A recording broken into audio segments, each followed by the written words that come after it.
इस मशीन ने जंगों का नतीजा बदला है। इसे हल्के में लेने की गलती मत कर देना, क्योंकि इसने फर्स्ट वर्ल्ड वॉर को पलटा है। इसीलिए इसे जमीन पर लड़े जाने वाली लड़ाई का दैत्य कहा जाता है। आइए जानते हैं इसका भूत, भविष्य और वर्तमान। बात है 1914 विश्व युद्ध की। ब्रिटेन और जर्मनी के सैनिकों ने 800 किलोमीटर लंबे गड्ढे यानी ट्रेंच खोद कर मोर्चा संभाल लिया और ऐसी स्थिति बना दी कि जो गड्ढे से बाहर निकलता उसको टपका दिया जाता। फिर ब्रिटेन की साइड से मैदान में उतरी एक ऐसी मशीन जिसने जंग का रुख ही पलट दिया, और वो था एक टैंक। टैंक के मैदान में उतरते ही जर्मन डिफेंस के परखच्चे उड़ गए। आओ चलते हैं समय में और पीछे और जानते हैं इसके पीछे किसका था दिमाग। फिर एंट्री होती है विंस्टन चर्चिल की। अगर ये आदमी आज जिंदा होता तो मैं इसे गालियां दे दे के मार देता। आओ बताता हूँ क्यों। जिस टाइम जनरल डायर ने जलियांवाला बाग में हमारे निहत्ते मासूम भाइयों बहनों पर चारों तरफ से कैद करके गोलियां चलाई थी, ये विंस्टन चर्चिल ब्रिटिश एम्पायर का secretary of state for war था। ऐसा हो ही नहीं सकता कि इसको ना पता हो कि जनरल डायर क्या करने जा रहा है। इतने सारे हिंदुस्तानी लोगों के खून से अपने हाथ रंगने के बाद भी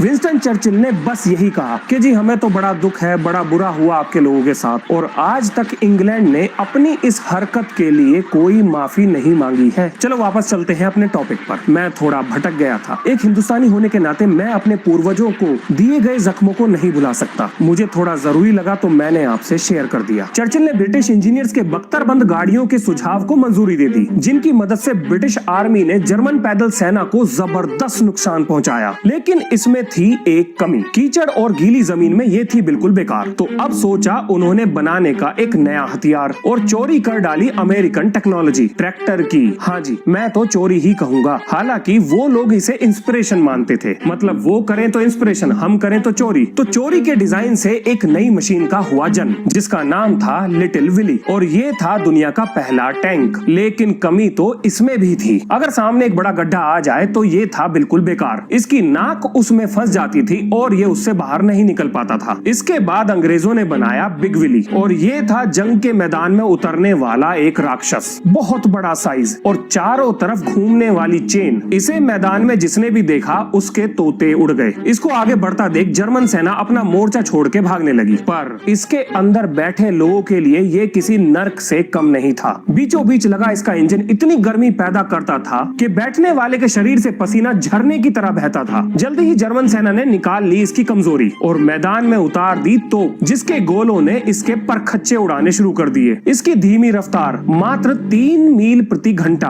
और इसका बड़ा साइज इसके लिए सबसे बड़ी मुसीबत थी। अगर एक भी गोला सही निशाने पर लगा तो इसकी अर्थी उठनी पक्की थी। बिग विली की अर्थी को कंधा देने के 20 साल बाद दिन बदले रातें बदली, बदल गया जंग का माहौल और जर्मनी के हाथ लग गया एक हथियार अनमोल। समय था वर्ल्ड वॉर 2 का। हिटलर के पैंजर टैंक ने जंग के मैदान में कदम रख दिया था। बिग विली से आइडिया लेकर जर्मन सेना ने एक ऐसा टैंक बनाया जिसकी रफ्तार पहले से बेहतर और निशाना अचूक था। लगभग पूरे यूरोप को रौंदने के बाद हैंस गुदेरियन का ब्रेन चाइल्ड पैंजर टैंक एक और मिशन के लिए तैयार था। क्या मशीन थी वो। किसी एक मशीन का इतनी बड़ी जंग पर इतना जबरदस्त प्रभाव बड़ी मुश्किल से देखने को मिलता है। फिर मिला मैदान में शेर को सवा शेर। अचानक से एंट्री होती है एक नए टैंक की, जिसने जर्मन पैंजर का मार मार के भरता बना दिया, और ये था यूएसआर का T-34। और मजे की बात ये थी कि इसके पीछे था एक अमेरिकी दिमाग, लेकिन टैंक बना था रशिया में। John Walter Christie. इतिहास में पहली बार अमेरिका ने किसी हथियार को जाने दिया जिसने आगे चल के जंगों का रुख ही बदल डाला। जॉन वॉल्टर क्रिस्टी भाई साहब, बंदा एक रेस का ड्राइवर था, एक मैकेनिकल इंजीनियर था और दुनिया में सबसे शक्तिशाली टैंक का इन्वेंटर था। ये आदमी रफ्तार के पीछे बिल्कुल बावला था। ये आदमी चाहता था कि एक टैंक उबड़ खाबड़ रास्ते पर पानी और दलदल में हर तरह की सतह पर एक रेस कार की तरह दौड़ लगाए। और फिर हुआ चमत्कार। बहुमुखी प्रतिभा के धनी वैज्ञानिक ने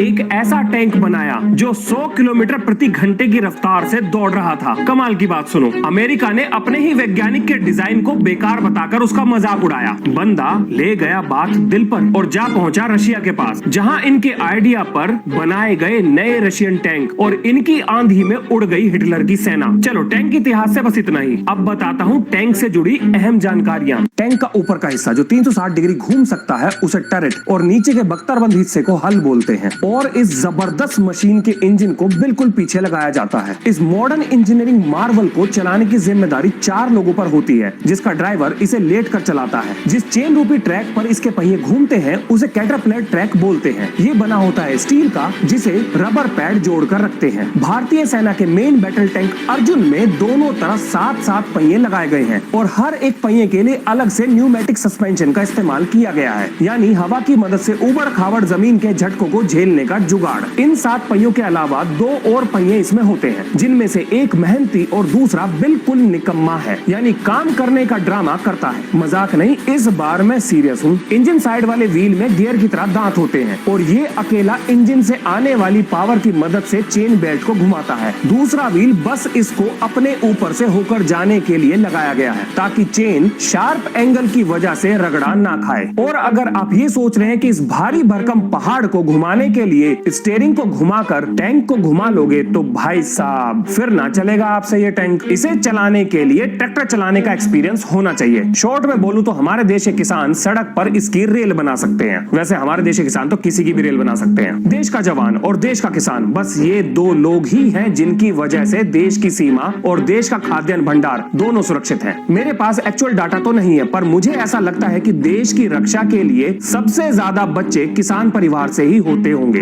गर्व है हमें अपने देश के अन्नदाताओं पर। टैंक से स्टॉपी और व्हीली तो नहीं लगेगा, लेकिन ड्रिफ्ट करना मैं जरूर बताऊंगा। इस मशीन को शार्प एंगल पर मोड़ने के लिए इसके एक ट्रैक की रफ्तार को धीमा किया जाता है, बिल्कुल ट्रैक्टर की तरह, जिसकी वजह से ये आसानी से मुड़ जाता है। और इसी कारण की वजह से इसमें बहुत सारी टूट फूट भी होती है, तो इसकी रिपेयर का पूरा जुगाड़ इसके अंदर भर कर रखा जाता है। इसके इंजन को इस तरह से डिजाइन किया गया है कि उसमें खराबी आने पर पूरा का पूरा इंजन बाहर आसानी से निकाला जा सके, यानी इंजन को रिपेयर करने के लिए पूरे टैंक को उधेड़ने की जरूरत नहीं पड़ती। हमारे देश के अर्जुन टैंक में MTU 838 KA501 turbocharge 10 cylinder liquid cooled diesel engine लगाया गया है। बाप रे, इतना लंबा नाम। सीधे सीधे बोल देते इंजन का बाप है। ये इंजन 2400 RPM पे 1400 हॉर्स पावर की पावर और 70 किलोमीटर की टॉप स्पीड में इस इंजीनियरिंग मार्वल को दौड़ा सकता है। टैंक के अंदर क्रू मेंबर्स क्या क्या काम करते हैं, I mean, obviously वहाँ 3 पति तो नहीं खेलते होंगे, या खेलते हैं? अरे नहीं, मजाक कर रहा हूँ। एक टैंक के अंदर 4 मेंबर होते हैं, कमांडर, ड्राइवर, गनर और लोडर। टैंक की सेफ्टी मिशन की कामयाबी से जुड़े सभी अहम फैसले कमांडर के द्वारा ही लिए जाते हैं, जो मैदान में हो रही हलचल पर पेरिस्कोप की मदद से नजर रखता है। इस जबरदस्त मशीन में 6 पेरिस्कोप लगाए जाते हैं, जिसमें से एक 360 डिग्री में घूमकर चारों तरफ नजर रखता है। इसके अलावा इसमें इस्तेमाल होने वाला थर्मल इमेजिंग कैमरा और रात में देखने के लिए नाइट विजन इक्विपमेंट इसे हर तरह के मौसम और परिस्थितियों में बेजोड़ बेमिसाल मशीन बनाते हैं। अर्जुन टैंक पर लगी 120 mm की गन 1 मिनट में 6 से 8 राउंड फायर कर सकती है, जो हर तरह की जमीन से पैदा होने वाले झटकों पर भी अपने टारगेट से नहीं हटेगी। चलो एक मजे की बात सुनो। टैंक पर लगी हुई गन की स्टेबिलिटी चेक करने के लिए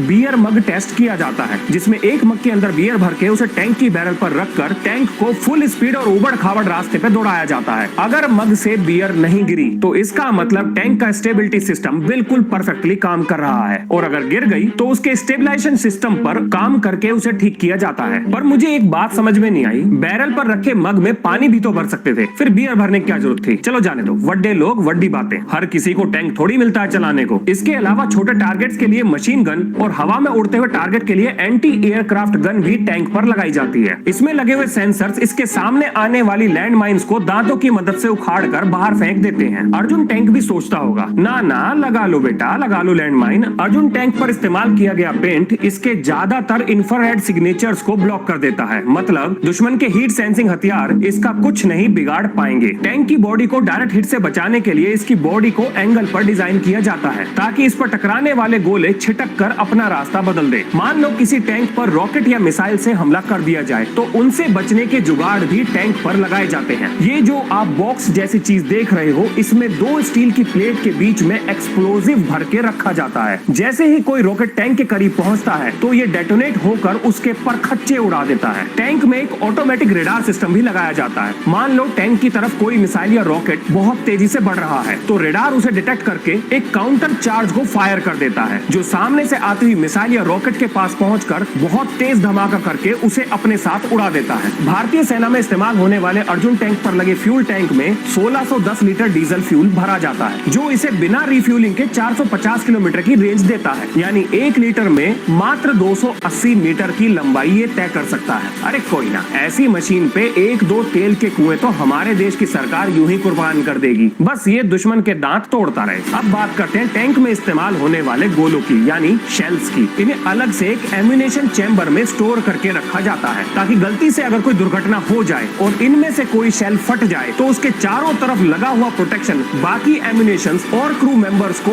उससे होने वाले नुकसान से बचा लेगा। इसके चारों तरफ की गई कवरिंग एक जबरदस्त प्रोटेक्शन देती है। टैंक में इस्तेमाल होने वाले शेल्स को 3 कैटेगरी में बांटा गया है। पहला, जो टैंक की प्रोटेक्शन को भेद सके। दूसरा, जो टैंक की सतह पर टकरा के बहुत तेज धमाका करे ताकि टैंक के अलग अलग हिस्सों में आग लग जाए। तीसरा, जो टैंक की सतह पर टकरा कर उसमें छेद करके टैंक के अंदर क्रू मेंबर्स और लगे हुए इक्विपमेंट्स को बहुत ज्यादा नुकसान पहुंचा सके। अब जान लो बोर इवैक्यूएटर के बारे में। ये जो आप टैंक की बैरल में मोटा सा गोला देख रहे हो, इसका काम होता है शेल को फायर करने के बाद उत्पन्न हुए धुएं को टैंक के अंदर जाने से रोकना। इसे हम बोर इवैक्यूएटर के नाम से भी जानते हैं। और अब बस हो गया, वीडियो खत्म। वीडियो